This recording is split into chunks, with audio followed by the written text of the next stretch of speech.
what a run at Buck Hill, right, Kaasyap? Yeah, that was really something else. The slopes were really nice. I wish it was a little more special though. Are you thinking what I'm thinking?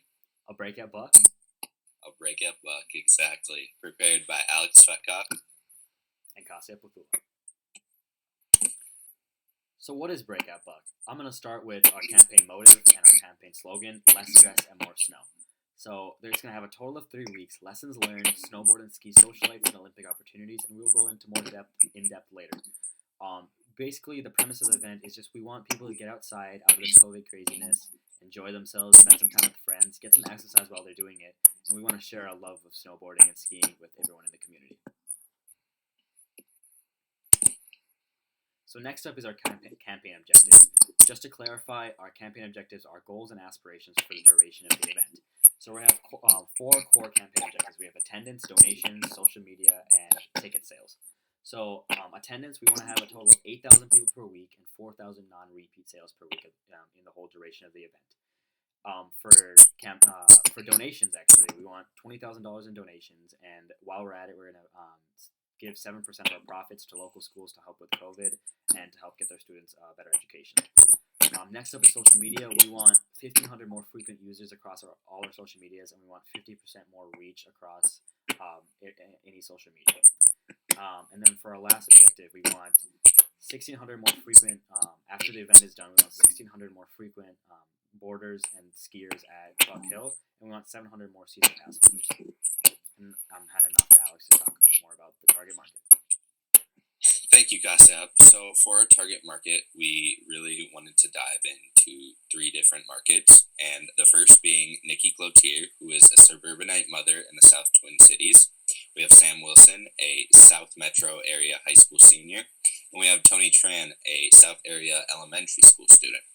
So first, Nikki Cloutier, this was our primary market because we know parents during this COVID time really want to take their kids out so they're not only mentally healthy but physically healthy as well. So we believe parents all around would love to take their kids to enjoy a hobby together or just to spark a new hobby in their lives.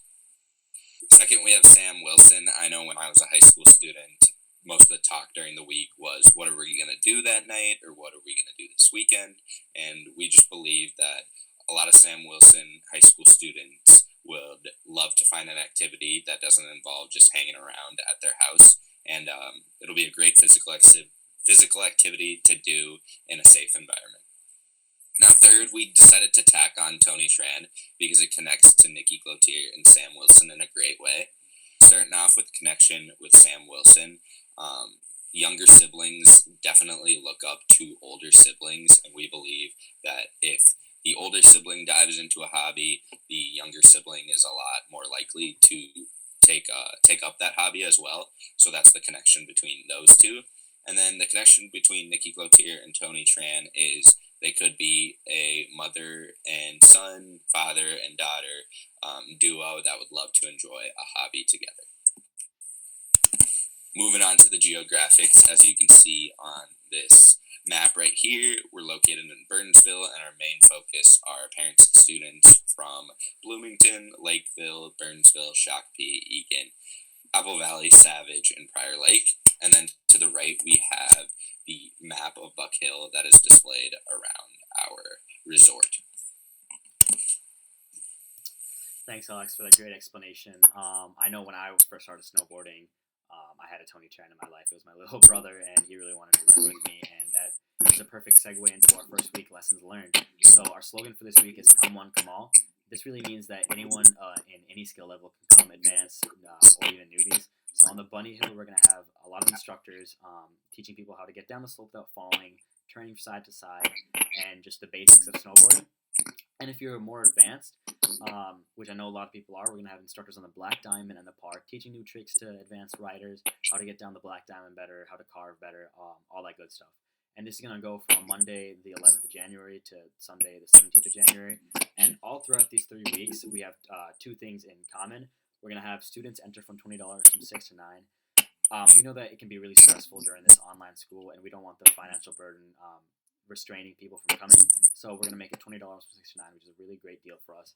And we're also, to achieve the $20,000 in donations that I talked about in our campaign objectives, we're gonna have a raffle going on these entire 3 weeks that I'd like to mention. So it's gonna be $5 to $10. You can enter. You get one ticket for $5, 2 tickets for $10, and the prizes are gonna be great. There's gonna be Oakley goggles. There's gonna be Burton board, Burton step-on bindings. I mean, who doesn't want a new Burton board? Am I right? And so that's gonna be a really great opportunity for us to raise donations and for people to get great prizes out of it. And now to Alex to talk about the second week. Yeah, the second week is snowboard and ski socialites. There's three main phases for this week. That is our bonfires, our group activities, as well as our DJ event. So to start us off for the bonfires, we're known for bonfires. There's a bonfire right next to the tubing section of our resort. And we're just going to set up bonfires all across the resort, and people can bring their own s'more materials and just have great conversations with fellow snowboarders and skiers. The second part is the group pairings. We'll have different groups either just race each other, have fun down the hill, or compete in different obstacle courses, which will be super fun. I know everyone loves a little competition. And then finally, we have the DJ. We're going to set up a stage with the DJ, and people can either be close to the DJ and enjoy the show, or ride down the hills while the DJ's playing, because who doesn't love snowboarding and music combined? Now moving on to week 3, Kaasyap is going to explain opportunities. Thanks, Alex. So Olympic opportunities is going to be our last and final week, and we want something really to blow people away. And we've decided to do a mini Olympic slopestyle course, as you see in the real Olympics. So not everyone can get in. We don't want newbie riders and junior riders to get injured during this. So there's going to be a time trial and a skill test during the second week on the obstacle course. And we're really going to have great prizes and incentives for the winners. First place will get a Burton board plus a free year at Buck. Second place will get a silver medal and free 6 months at Buck. And third place will get a bronze medal and $150. And we're going to have judges there to rate these insane tricks done by these advanced riders. And it's going to be a really unique opportunity for people to show out and show up. The crowd's going to go wild at these crazy flips and backflips and 720s that these riders are going to do, and it's going to really build a sense of community and a sense of wow in the community. Now moving on to social media, we are really aiming towards Facebook, Instagram, Twitter, and Snapchat. And on the screen, as you can see, there's a few statistics to back up why we chose those social medias. And the great thing about the social media is it's very budget friendly. Snapchat only costs $5 per day, and Instagram costs $5 to $40 per day to have a sponsored advertisement on that social media. And we have a Instagram post here that would look exactly like some of our Instagram posts that we would post on Instagram. And as you can see, the kids are enjoying it, having fun, and I think that would really attract the Nikki Cloutiers of the world, as well as Tony Trans, when they see their peers. To the right, we have a flyer that shows a few different informations and just a recap of the 3 weeks to give to people. And we're going to post that in different high schools as a flyer, as well as we're going to post it on each of our social medias. Now, to dive in a little deeper into the social media aspect, here's our editorial calendar.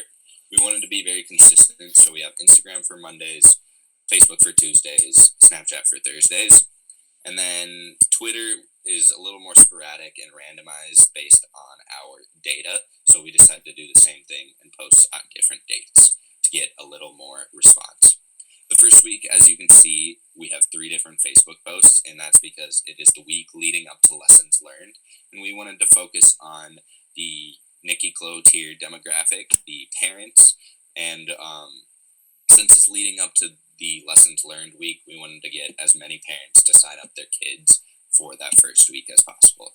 Now, you might be wondering on the 31st, why are all 4 there? That day is just going to be a wrap-up post to give a few highlights on the different events and just how successful the event was. Thank you, our social media guru, Alex. We're going to go to budgets and expenses now. So our total estimated budget is going to be $20,360. And most of our budget will be spent on constructing the slopestyle course for the last week of the event, as well as hiring the instructors for the first week. lessons. So as you can see in our bar graph here, around $6,000, $7,000 is going to be spent on the instructors. Around $2,500, a little over that, is going to be spent on the obstacle course on the first week. DJ and stage is going to be around $2,500. Hiring the DJ, setting up the stage, all that business. For our Olympics prizes and our raffle prizes, it's going to be around $1,000, $2,000. We're going to have top tier stuff for people to try to win. And for our slopestyle course, it's going to be our second biggest expense. And that's going to be right above $5,000. So this is everything that we have, and it's going to be a really great event. And we think the budget and expense is pretty reasonable. So to offset the expensive, we're going to have a few revenue streams. So Breakout Buck will have a variety of these streams, from lift tickets to Mini Olympics. So it's broken down in our pie chart here. So it's going to be 40% lift tickets out of the entire revenue stream. So people just getting the tickets to come snowboard on the getting up the hills with the lift. And our lessons learned week, our lesson profits are going to be around 30% of our revenue. We really think this is going to be the most successful week, as all the moms and stuff are going to show out and get their kids to go. And the DJ will be around 10%. And Mini Olympics is going to be around 20%. People are really going to be stoked to see people do some tricks. Awesome. Thank you for being good with numbers, Kaasyap. Now moving on to our key metrics. Key metrics really just emphasize how successful we were and really measure what we could change next time and what we did well for our event. So we're going to focus on 3 different things: followers on social media, attendance of event, and the funds raised. So starting us off, we would love 500 new followers on each of our new social media accounts. And then for attendance of event, we'd like at least 7,000 people attending per week and 4,000 participating in all the events that we have. And then finally, funds raised, we'd love to raise $20,000 in donations and have just a 10% spike in average profit per day for Buck Hill. Now moving on, we have FAQs. So these are just questions that either the general public would be wondering about or you would be wondering about, and Kaasyap will start us off with the first one. So the first one is, can anyone join the Mini Olympics? I kind of went over this, but just in more detail. There's going to be, in the second week, an obstacle course that we will have instructors and professional snowboarders from around the community come and see people and how they're doing, and you're going to have to sign up for it. And if you pass the preliminary test, you're going to be able to do the Mini Olympics. Safety is a big priority here at Buck Hill, and we don't want new riders or anything to hurt themselves doing tricks that they can't do. Talking about safety, how we're going to address COVID-19 or business interruptions such as that. So we're going to have it's already mandatory, but we're going to enforce it even more with the influx of people. So masks are going to have to be worn in the chalet inside and on the slopes. And if you come in a party of 3 or more, you're going to have to go in together into the lift, so there's no cross contamination. And we're going to do social distancing in the events, and we're really going to keep everyone safe while having fun.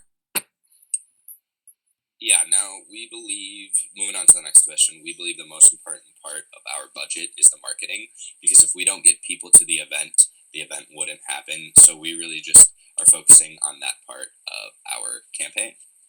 Now, how are we sure that we will get sales and business? Talking about the marketing, we really believe that our marketing skills will get people to the event. But since Buck Hill is such an established, really community of people, we believe word of mouth will go a far way with people telling their friends, family, and other connections on our events from a day-to-day basis. We would love to thank you, and thank you for your time today. We're really excited about this, and we can't wait to go through with it. Thanks again.